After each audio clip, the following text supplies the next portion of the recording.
Rock and roll. All right. Thank you all for showing up today. My name is Joey Spooner. I am the Vice President for Community Development and Product Management here at Kanban University. And we're continuing with our series here on partners with Kanban University. And I'm really excited to welcome Dimitar Karaivanov today to the partner series. Dimitar is the co-founder and CEO for Kanbanize. And Dimitar has a background in lean thinking. He's been doing Kanban for a long time. And he has a background in software development and process improvement. And so I'd like to welcome Dimitar today to show us a little bit about Kanbanize, but also tell us a little bit more about this thing called okra, which I'm thinking it's a vegetable, but I am not sure. So here's Dimitar. Dimitar, do you want to get us started? Thanks, Joey. First of all, I'd like to thank you for the invite, to you, Monica, Agnes, the whole KU team. I'm very happy to be here and I appreciate the invite. Indeed, today we're going to talk about food. Well, not really, but I have a short presentation actually for you guys that talks about OKRs and Kanban. I will share my screen if you don't mind. I'll walk you through the presentation and then I have a quick demo as well. So please let me know if you see my screen in full presentation mode. Yep, looks good. All right, so let's get started. The title of the presentation is Kanban meets OKRs, and the subtitle is Aligning Strategy with Execution, because I think OKRs are a lot about strategy and execution, but we'll see how. First of all, I'm sure that a lot of people, a lot of the audience is already familiar with OKRs, but I just want to quickly go through it in case somebody has not been exposed to it yet. It's basically a simple concept that has objectives on one side, which is the what is it that we want to do, and key results on the other side, which supports the objective with some measurable metrics. The objectives have to be aspirational, action-oriented, concise and meaningful, and the key results have to be concrete, measurable, time-boxed, and aggressive but realistic. That's it, objectives and key results. And some people would think, why all the buzz if it's just that? Well, unfortunately, it's a little bit more complex than it sounds. So we'll poke into that in today's webinar. I want to give you a quick example just to clarify what the OKRs are. The objective is something that's not specifically measurable. It's a high level, it's aspirational, like significantly improve the success rate of our major projects. And the assumed context here is a project organization, possibly working on client projects, which the clients request by the organization. And they have some issues with the success of those projects and they want to improve. So it's a high level thing, it's not specific yet. And the key results are reduce the number of customer escalations by 25%, improve the quality of the products by 14%, and realize product savings of 2% or more. So as you can see, it's a high level thing and then concrete specific measurements. That's it. I've tried to master OKRs with our organization maybe like a dozen times. We've been doing experiments for the past 5 years. And what we've discovered so far, and we're not in the end of the journey yet, is that good OKRs often mean good strategy. It's not necessarily true that bad OKRs mean bad strategy, but if you have good OKRs, you're likely to have good strategy. So what is good strategy, you may ask? And that's a wonderful question because I have the answer to it. It's from a book that's called Good Strategy, Bad Strategy by a guy called Richard Rumelt. He is a strategy professor. I think he was teaching in the University of Columbia. I'm not sure, maybe Columbia or California, one of these two. And he talks about good strategy and bad strategy. He says that good strategy has a kernel that consists of 3 components. The first component is the diagnosis. Second one is guiding policy. And the third one is set of coherent actions. Mr. Rumelt says that the diagnosis is the answer to the question, what's going on here? Or in other words, what challenges we have, what opportunities we have, what can we do to gain advantage with the business that we're working on? This is the diagnosis, the first step.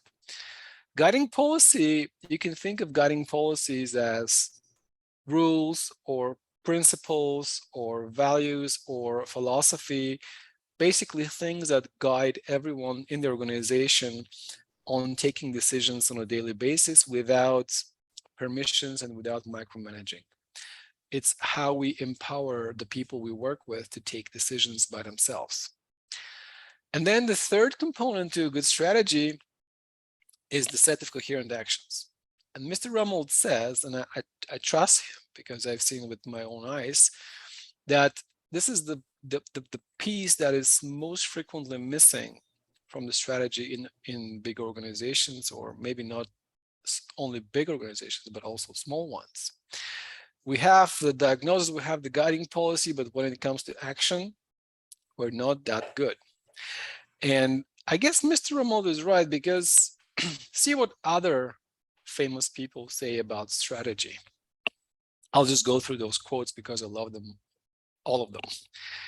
Thomas Edison says that vision without execution is hallucination. Without strategy, execution is aimless. Without execution, strategy is useless. Maurice Chang. Ideas are a commodity. Execution of them is not. This is Michael Dell. Success doesn't necessarily come from breakthrough innovation, but from flawless execution. Strategy equals execution. All the great ideas and vision in the world are worthless if they can't be implemented rapidly and efficiently. Even politicians say that. Good business leaders create a vision, articulate the vision, passionately own the vision, and relentlessly drive it to completion. Jack Welch, a very famous person, GE. And then the last one is we have a strategic plan. It's called doing things. I love this quote, and although I don't quite agree with it, that all you need is execution, I think execution is extremely, extremely, extremely important. And Andy Grove himself said that. Andy Grove, the former CEO of Intel, the person who actually created the OKR framework and taught it to John Doerr, who then taught it to Sergey Brin and Larry Page from Google. And this guy is one of the most successful investors as well. So he's not a random person.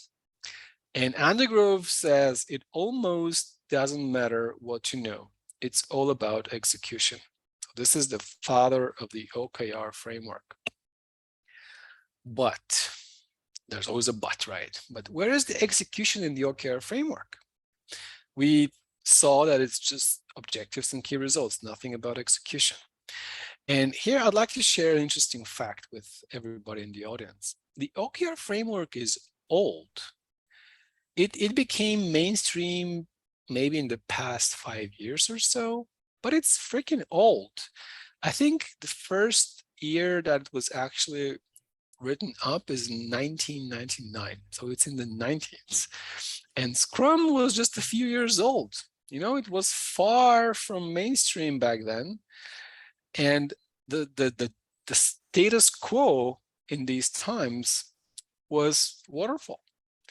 So the managers who thought about OKRs back then would take it for granted that execution must follow these phases. We have a plan, we work according to the plan, and stuff just happens as long as we know what it is that we want to achieve.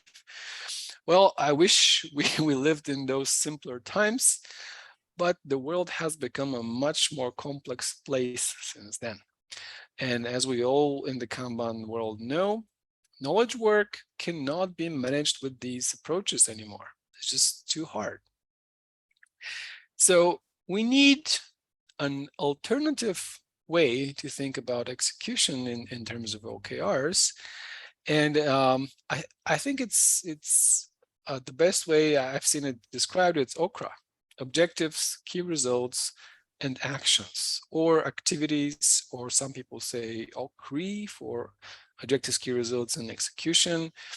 So the point is that it's not just the objectives and the key results, but there is something missing. It's the actions. We saw it from Richard Rummelt, who says we need action for a good strategy. We saw it from all the quotes I read to you. We saw it from the father of OKR. So actions should be in there.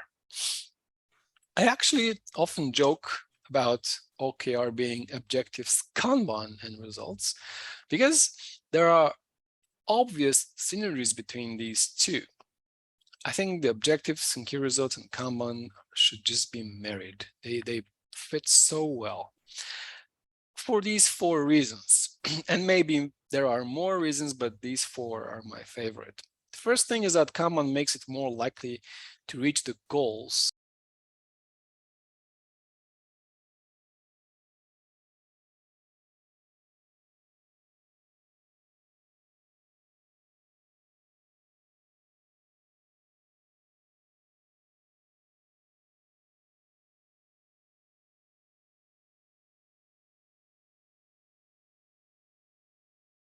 Nice, lightweight, thin layer on top of Kanban, which shifts the focus from output to outcomes. And I think the majority of Kanban practitioners in the beginning of their Kanban adoption have been obsessed with output. At least we have been.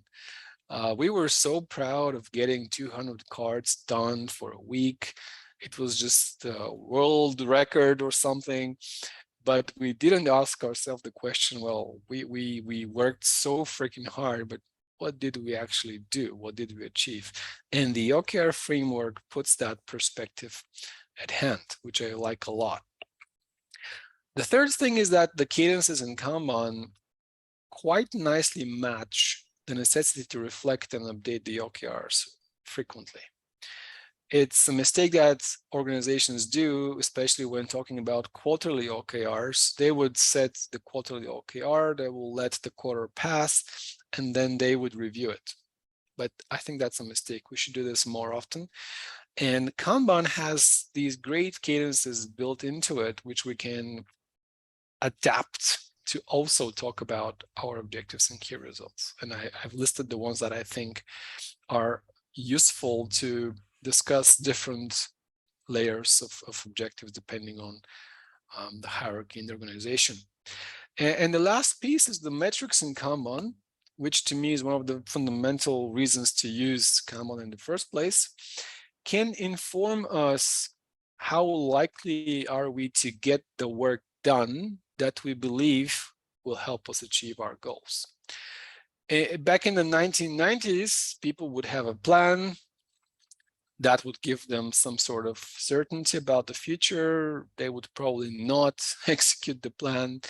But anyway, that's a different story. And with Kanban and metrics and forecasting and the whole data-driven management with Kanban helps us really have early indication on whether we're going to get the outcomes we want. Of course, output doesn't mean outcome, but at least it's some sort of indication. And here now we go to Kanbanize. This table shows it's a mapping between the OKRA terms and the Kanbanize terms, and I would like to very quickly cover that. The objectives from the OKR framework correspond to what we call an initiative in Kanbanize. The key result corresponds to what we call an outcome, and the action corresponds to what we call a card. And now I will show you very quickly a screen in Kanbanize. This is a very simple dashboard. It has 3 workspaces. This is what we call a team workspace with the blue icon. And then we have 2 management workspaces with the green icons. I will talk about the management ones in a while. But first, let's focus on the team workspace. We have 2 teams with the creative names Team A and Team B.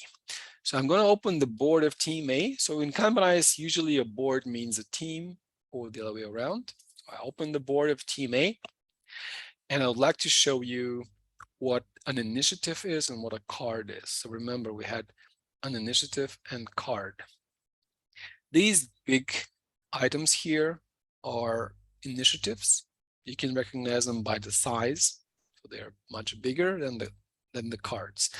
They live in two separate types of workflows. So each board in Kanbanize has can have unlimited number of workflows, and a workflow can be any of three types, which is the cards workflow. This one is a cards workflow, an initiatives workflow. Of course, it contains initiatives. And the third type of workflow, which we don't see right now, is a timeline. So we have a third type of workflow where you can put an initiative on a timeline. And the initiative is supposed to be a bigger piece of work. You can think of it as a project, a program, a product release, an initiative, an objective, anything that has multiple smaller items attached to it. And I'm quick to say that we have a timeline, but the timeline is not for cards to be planned in a Gantt type charts view, but it's for the initiative. So we support a timeline planning, but for initiatives only on the high level. So if you want to have a high level roadmap, you can create it. But if you want to have a Gantt chart of the work items, unfortunately, we don't have that. I don't think we'll ever have it. So back to initiatives and cards. The idea is that initiatives are broken down into smaller work items, which are the cards. These three rectangles here correspond to these three work items here. So if I click on any of those, you can see that they're being highlighted. That's how I know that these are child cards of this initiative. So very quickly recap: objective, initiative, action, card. Okay, so this is the title of my objective. It says, turn our communication from, oh, okay, to, oh, wow. And the context here could be a customer support team that wants to improve the way they communicate with customers. So we said that objectives have to be aspirational, have not to be measurable themselves. They need to stimulate the team to improve. So I thought, let's formulate it like this: turn our communication from oh, okay to oh, wow. And then the last missing piece, the key result into outcome, is right here. So if I open that initiative, besides everything else, I see a list of outcomes defined in the very top of the initiative. We call them outcomes and not key results because we're not religious about the OKR framework. We are religious about getting the results we want, the outcomes we want, and we want to help people focus their thinking on outcomes, and that's why we phrase it like this. So we have two outcomes attached to this objective or initiative. One is increase the customer satisfaction from 8 to 9, while currently being 8. And then we have a short why statement. In order to change the world, we need our clients to love us. And obviously this is too aspirational, but you can use whatever you want. The second one is decrease iterations to close tickets from 6 to 4. Currently it's 5. And then the why is resolving cases with less iterations makes our clients happy and saves us time for fun. So this is how the outcomes look like. To create a new one, you click on this button and you see the screen. A bunch of properties right here. The first property you have to choose is a field, a numeric field to attach to the outcome. So you can choose any field that you have present on the board. You can create your own fields. You can add existing fields, entirely up to you. It's super flexible. So let's say we want to tackle resolution time for our tickets. If we have a current value, it will be automatically populated here. If not, you can set it manually. We can have a very motivational summary of why this is important.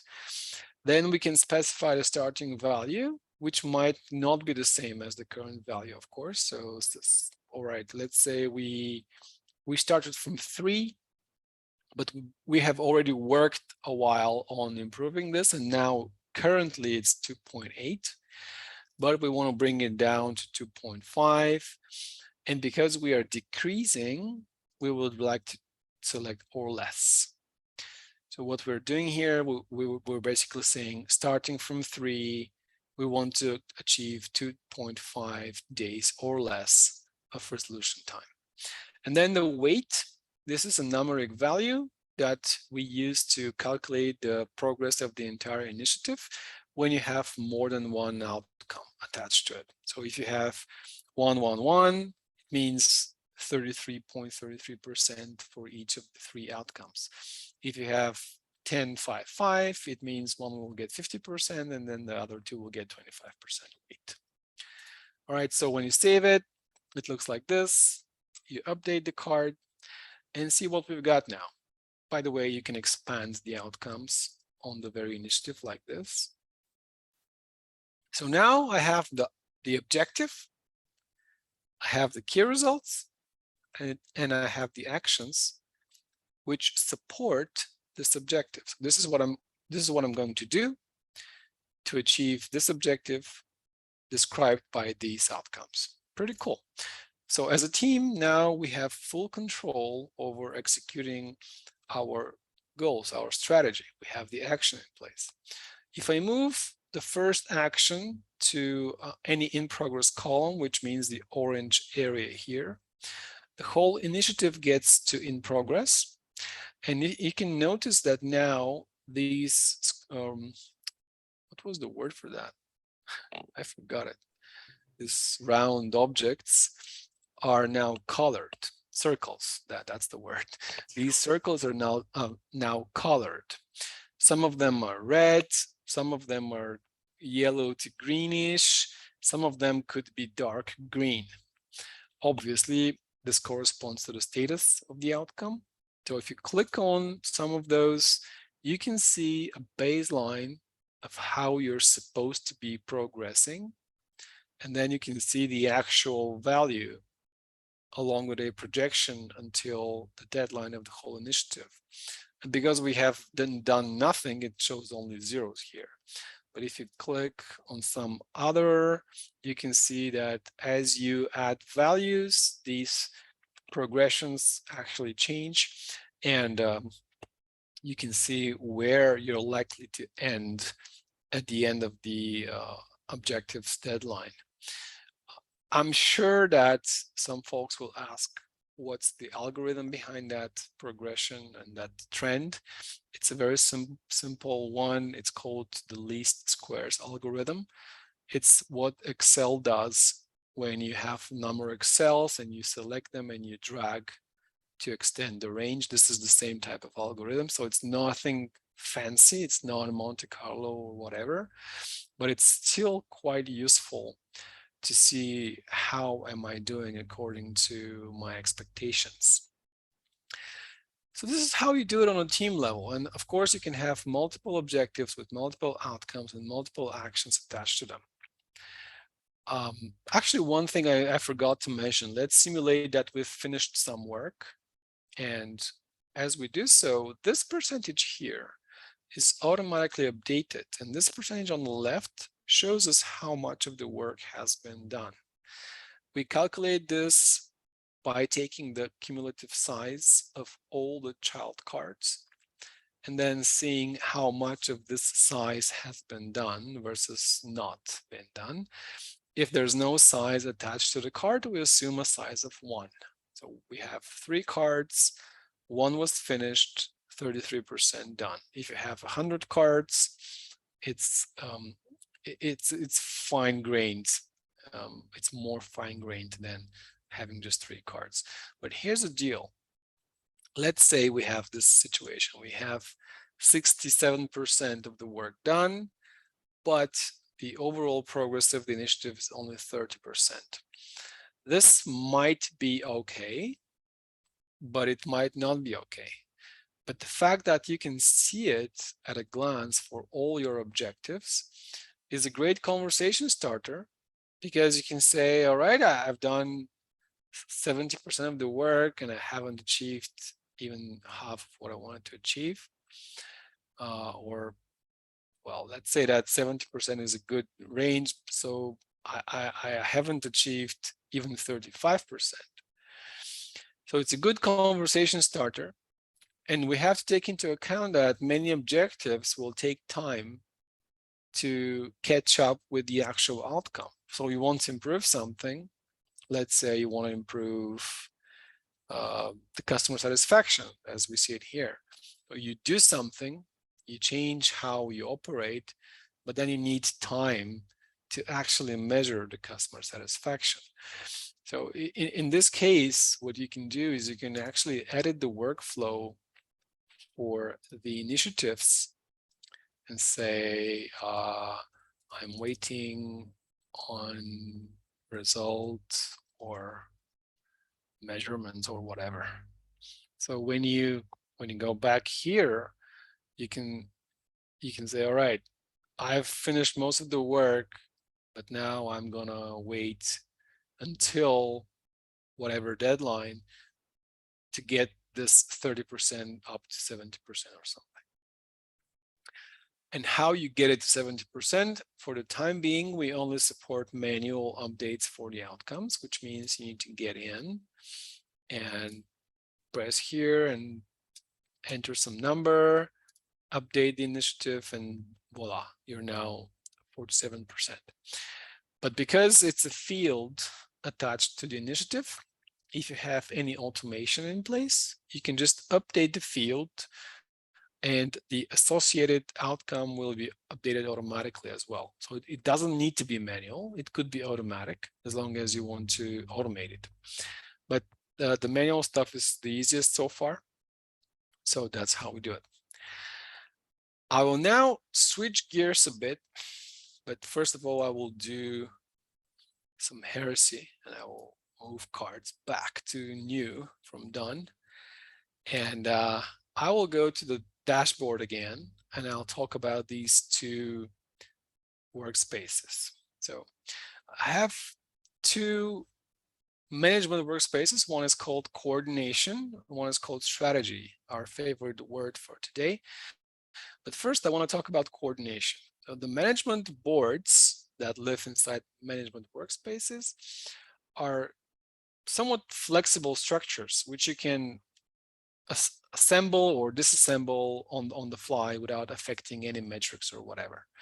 So I have now assembled a coordination board, which consists of basically only this objectives workflow. And I have linked to it the initiative workflows for the team boards I just showed you before. So this team A objectives and initiatives is the same initiatives workflow that we were looking at before on the team board. In fact, if I open the team board, you see that it's the very, very same thing. So the management boards, they have their own workflows, but they also connect other workflows. And that creates a very nice overview of the teams and their initiatives. You can add multiple workflows here, not just two. You can have 20 if you want to, and you can see at a glance what all the teams have at their plate in terms of objectives or initiatives, and then you can connect it to higher level objectives. So let's assume that we are now a big department that has multiple customer support teams and some sales teams and some marketing teams, and we have this high level objective to get our customer facing processes on the next level, whatever that means. And in our case, it actually means that the overall resolution time should decrease from 6 to 3 days. We need to have training coverage for all people increase from 60 to 100%. And again, the customer satisfaction should increase from 6 to 8 across all teams. And now what I can do is I can either create initiatives directly on the team boards, just like that. I take that, I drag it here, I create a new child initiative, and team B initiative. So now when I create it, it's linked as a child to my top level objective.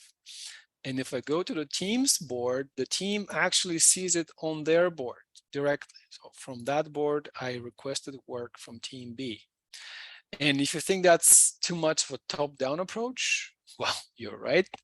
It was a top-down approach, but what you can do, you can have it like this. So I'm now a team member or team lead, or we're just the whole team. We create our initiative and we say, okay, we think that we will support this higher level objective through this team level objective. So we now did it bottom up.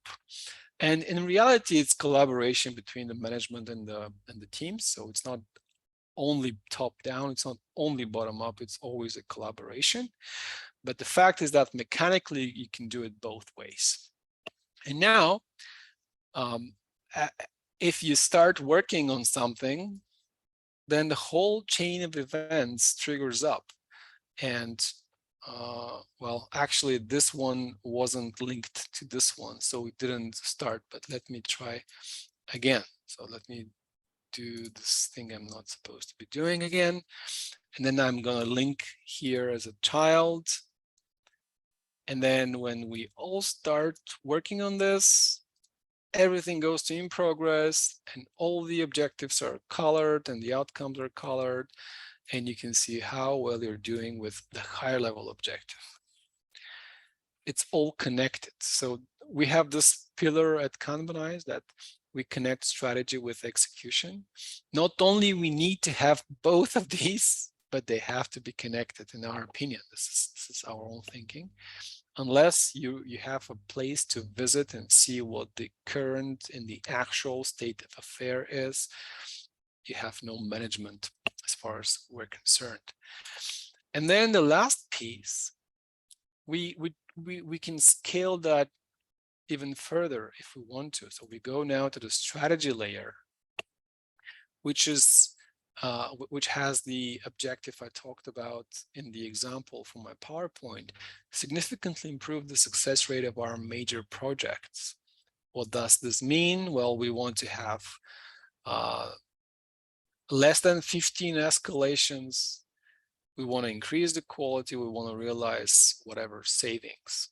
And again, we can connect other high-level objectives. We can connect team initiatives if we want to. We can connect anything. There's no rigid structure in Kanbanize. You can connect work as you find fit. But the point is that you can really scale up, down, and keep everything in sync. As I showed you before, let me show it again. So if I move this back all the way to strategy, the work goes to the blue area, which means not started. And if I start it now, 4 or 5 layers up in the hierarchy, everything is started. And as long as we keep our outcomes updated, we will know exactly where we are.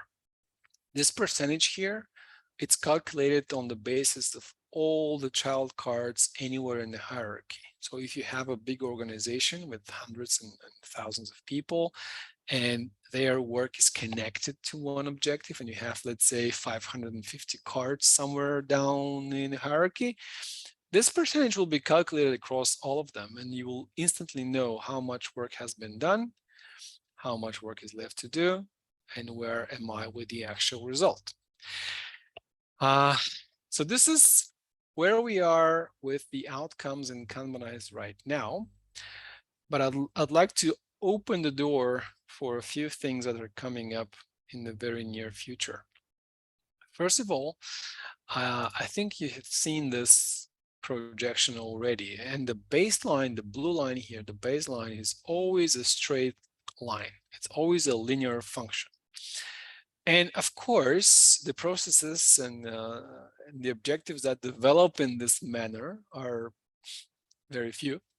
We realize that. So right now, at this very moment, we're working on what we call objectives/outcomes check-ins. We will allow you to create checkpoints along this way, along this timeline, and say, okay, I want to increase quality from 50 to 75%. But I know that for the first 3 months, I will not be able to move it a single percent. So for the next 3 months, and if 3 months is too long for you, use 3 weeks, no problem. In the next 3 weeks, I will have, I foresee no progress. But then from the 3rd week to the 6th week, I see a lot of progress. And then from the 6th week to the 9th week, I see a little more, but not as much. So you'll be able to bend this baseline curve, not to be just a straight line, but it can be any form you like it. So you can codify seasonality, you can codify any sort of expectations. This should be out pretty soon. And then the second piece that we're actively working on is having some great dashboards to be able to aggregate this information, which I was showing you so far, into a digestible view on a dashboard that you can share with the executives. And I find that very exciting because I think if we show the executives a nice overview of how much have I invested, how much have I gotten in return of that investment, and by the way, that's the work that we've done so far. I think that's what can get the executives hooked onto Kanban. So to me, the OKR framework is almost a gateway drug that we can use to teach Kanban to the executives, and through that, really make a difference in how work is managed worldwide. So this is what motivates me to go that path. I think it's as I said, OKRs and Kanban should be married for many reasons. All right, and I'd like to go quickly back to my PowerPoint because I want to show you one last slide. It's about what we've learned along the way of experimenting with OKRs. I will try to squeeze it into, let's say, 5 or 6 minutes. On the left is what we have discovered not to be ideal. On the right is what we think is better. So a bunch of things. The first thing is that personal OKRs is not something we favor. We believe that OKRs should be at least on a team level. And actually, if you can do it higher in the organization, it's even better, but start from the team. And it's not a coincidence that we have no outcomes attached to the cards. We only have outcomes attached to the initiatives in Kanbanize because they are worked by a team. The mistake we've done in the very beginning is we wanted to have the best OKR definition. We wanted to have the most aspirational objectives, the best key results and all that stuff. But then we realized it's not the Kanban way to do stuff. Again, OKRs and Kanban should marry, so we should start with what we're doing right now and improve it very quickly. We talked about top down and bottom up. It should be collaboration. Don't do it just from the management to the employees or the other way around. There must be a catchball. That's what we talk about in the Hoshin Kanri space.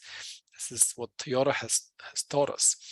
There should be a catchball. The management throws the ball at the employees or the subordinates, and then they throw the ball back and they play that catchball game until there's perfect alignment between what should be achieved and what can be achieved.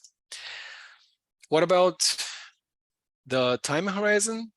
In the beginning, we started with only long-term OKRs, and I think that was a mistake, just because when it's only long-term, people quickly lose interest, and they put the OKRs in a drawer somewhere and they forget about them.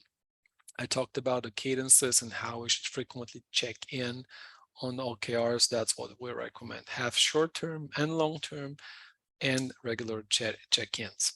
This one is interesting. We're somehow programmed to think about 100% being the goal. And Andy Grove said that if you're hitting 100% all the time, then your goals are probably not that aspirational and you're playing too safe. And if you're playing too safe, in the long run, somebody who takes risks will surpass you. So generally speaking, in the OKR world, you should be happy if you get 70% or more, but not because you were lazy, because you had really aspirational goals and you could only get to 70%. As they say, if you shoot for the stars, there's a good chance you'll land on the moon. But if you want to go to the fridge, then you might not even get out of the bed, right? This is a terrible mistake. I almost made it. We didn't do it, but we almost did it. So don't use OKRs for compensation. As I said, they shouldn't be personal. Don't use them for compensation. Don't use them for bonuses. If you attach dollar value to the OKRs, you immediately fall into the 100% trap, because people will try to play safe and get 100% done and get their bonuses. Don't do that. Again, all these on the left mistakes we've done. In the beginning, we thought we should put everything under the OKR because all the teams have work that they typically do no matter what. It's business as usual type of work. And we thought, okay, we do this, so it must be under an OKR. Well, no, it should be something that we focus on in terms of what we want to achieve and not business as usual. I actually think I have it somewhere below, but anyway, it's OKRs should be focused on what we want to change, what we want to achieve, something new, something we want to create. It's not about business as usual, all right? So don't focus on work to be done, focus on outcomes for changes and new things. If it's business as usual, just leave it be. If OKRs feel easy in the beginning, I bet $10 you're not doing it very well. If it doesn't feel super challenging, there's something wrong. This is my litmus test for OKRs. If it feels easy, try again. I scratched that a bit, but you could always start with a big bang in the whole organization and spend 6 months writing OKRs. Don't. Start small, start with a pilot group, somebody who's motivated, inspired, feels good about the challenge, and then learn and then grow from there. It's the same with Kanban. This one is clear. Don't just set it once and forget about it. Check in regularly. I talked about this. I also mentioned that don't pull all the work into OKRs. Use it for new things or changes. And one thing that crystallized for me rather late was not to use KPIs as key results. So the key performance indicators for a business are not great for key results because usually there's not a lot you can do in the short term to change them. Of course, you can do a lot of things to affect your revenue, for example, but there must be something else that is a leading indicator for changes in revenue, which is a better metric to be attached to an outcome or key result. Think number of users, think trial accounts, think marketing leads, stuff like that. It's a much better thing to put as an outcome metric because it's much easier to affect with concrete actions, and therefore it will not take ages to really know if you're doing the right thing or not. It's leading versus lagging indicators. And this is my cheat sheet slide for OKRs actually. So if you want to, you can take a screenshot or just remember those things. Up to you. But this was everything I wanted to cover so far. We are right on time, 15 minutes for questions, perfect timing. Thank you so much for being with us. And I'm very, very excited to see where the Kanban and OKR world takes us. Yeah. Now, questions. Wow. Thank you, Dimitar. This was amazing. That was really great to see the relationship exposed between OKRs and Kanban. And we've got a couple of questions here and there. Folks, if you're here listening in, feel free to pop in your questions anywhere. We have a Q&A panel. We also have a little chat area where you can ask questions as well. Now, the one thing I wanted to share with you, Dimitar, that I thought was kind of interesting from my perspective was sort of the conversational piece of this. I'm always excited by the cadences in the Kanban method and how people really collaborate. And typically we have like the strategy, the operations, and what we call the service delivery review or something like that. Do you find that from the teams up, they're actually including this in sort of their review conversations or talking about, are we getting closer? Are we making progress? Oh yeah, definitely. And we encourage that internally as well. Because as I mentioned, unless you own your objectives and key results, there's not a very good chance you're actually going to hit them. You have to follow up relentlessly on that. Mm-hmm. And unless you're using the Kanban cadences or some similar vehicle, I don't see it happening. But I would always recommend going for the Kanban cadences, depending on the level of OKRs and who's reviewing them. Got it. Okay, thanks. Now we do have some questions that popped in since I asked that question. A couple of easy ones here for you. Is there an integration between Jira and Kanbanize? I'm sure you get that a lot. Oh, my favorite question. We do have integration with Jira and Kanbanize, but the recommended way to integrate is that Kanbanize owns the high-level stuff, like the portfolio stuff, the objectives, and then we link to Jira's tickets for execution, if that's what the team members want to use. We don't recommend replicating the low-level work in both systems because they are both gigantic systems. And if you try to synchronize two gigantic systems, it's a mess. But yes, we do have it actually in production with quite some clients already. Awesome. Okay, yeah. And then somewhat related to this, someone had asked that automated question around the OKRs. They said, do you have an example of how to set it up? Is that something you guys have on your website where you show maybe how you automate OKRs? We don't have such tutorials yet, but it's kind of easy because we have integrations with Zapier, Power Automate, Make. It used to be called Integromat. It's now Make, and a few others, this kind of middleware platforms. So you can use those to move data around between systems. So you can take your financial data from CRM and push it to a Kanbanize initiative, no problem. Or you can use an API call, which is a little bit more advanced, depending on whether you are a developer or not. But that's how you do it automatically. You basically script it through code or middleware platforms such as Zapier.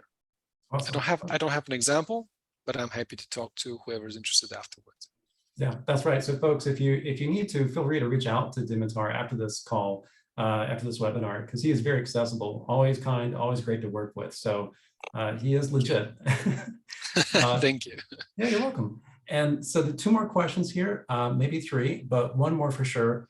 An example that you might have on simple reporting to the C-level, that is not looking at boards of multiple workflows, more of a high-level C-level view. Do you have something like that?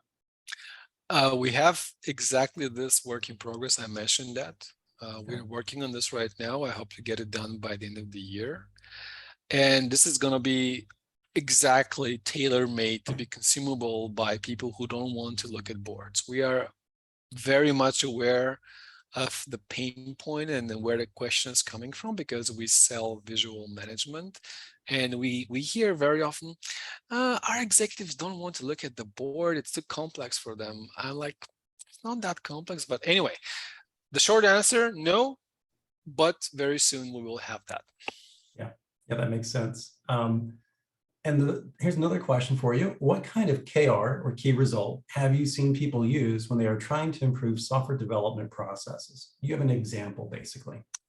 Yeah, absolutely. And this is the number of issues that we get from clients. So if you want to improve your software, the number one metric I would go for is how many customer bugs am I getting? And the number two metric would be how many internal issues I'm getting, especially if you have a backlog of those. I always brag about Kanbanize not having a backlog of customer issues. We have zero. We have fixed probably tens of thousands. I don't know. We're not gods. We create bugs, but we fix them all. So if you have a backlog of customer issues, I would definitely have a metric that aims to deplete that backlog. And of course, we will always recommend having cycle time metrics as the KR. So we want to reduce the KRs. We want to improve the number of deliveries, at least to a staging environment. Production might be a little bit tricky. For example, we try to release frequently with Kanbanize, but our client base pushed back and said, you're changing too much. They don't do it. So we moved back to monthly releases to clients, but internally we release like, I don't know, 100 times a day. So those kind of metrics. WIP, I would also put WIP and aging in there for sure. Yeah, those are two good metrics as well. Yeah. So let's see.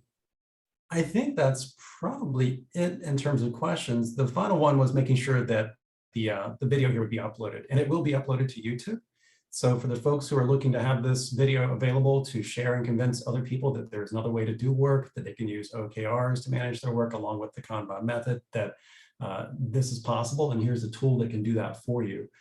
This was a really fun presentation, by the way, Dimitar. I really enjoyed watching how you guys have integrated OKRs into your environment, because I've read up on it quite a bit, and I've seen a lot of people do the face plants that you talked about you guys did as well, where you have to learn through the hard way of sort of understanding what's the right objective, what's the right key result to set up, so that you don't get too tightly bound.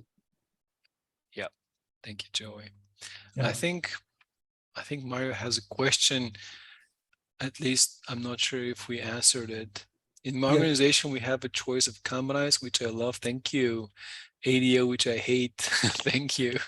But management did not want to get distracted with tool migration. Now we are losing people. Is there a video, or can I share this recorded? Oh, sorry. Yeah. By the way, we have a migration tool from ADO to Kanbanize. So if you want to migrate a few teams, let me know. It's pretty advanced, I think, already. So we can get the board created and all the issues and stuff. I would love to follow up on that. Yeah, and someone had asked if there's a trial somehow to try those the Jira and Kanbanize integration. My advice there is to reach out to Dimitar and ask him if he can help you out. Sometimes not everyone has this, but sometimes some people have examples of how it does work to show you. So that's a possibility, but I'll leave it in Dimitar's hands to connect you on that level. Yeah, and I'd actually like to mention that we have a partner program, and we are partners with KU. So every AKT KCP is a partner by definition. So by definition, you can reach out to us and you can get a specialized code that prolongs the trial from 14 days to 3 months. So it's quite longer for your clients to explore. And for you personally, we can get you 3 accounts if you want to try it out. So no problem at all. Yeah. So, and of course, Mario is talking about ADO to Kanbanize. So there's more here that probably Mario will be doing with you in the near future here. So he can let's chat. Let's chat. Yeah. All right, great. Well, I think that's it for everyone here. Yeah, if anyone has any more questions, feel free to ask them now. If not, we're going to wrap up here.